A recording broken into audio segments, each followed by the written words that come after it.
Let's make the best barbecue beef ribs you will ever have. And I'm not just saying that because it's my recipe, but this recipe will make your beef ribs fall off the bones. That barbecue sauce is super rich and nice, and it works so well with this tangy coleslaw that we've just made. So start off by making your rub and start rubbing it on your beef ribs, and then fry them on both sides until golden and crispy. Now don't worry if the screen is going really quick. This recipe is actually available on my website right now, and you can access it and print it and go to the shop and get your ingredients and start making it. So once your beef ribs are golden and crispy on all the edges, start by adding your cinnamon and your onions and some peppers, and then just mix it all together until softened for 2 minutes, and put back your beef ribs followed by your apple cider vinegar, which is going to help tenderize the beef, and then put it in the pressure cooker for 90 minutes.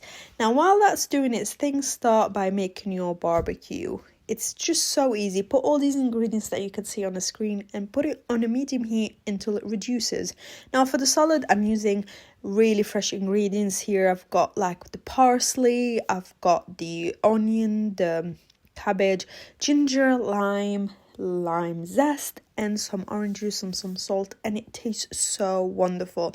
Now when your beef ribs are done, and I'm using pressure cooker because it cuts the time so well, like rather than putting it for hours in the oven, just pressure cooker 90 minutes and it's pretty much done. Massage it with that barbecue sauce that we've just made, and all you have to do after that is just put it in the oven for 10 minutes on 250 and it's ready. Let it cool down and just serve it and enjoy.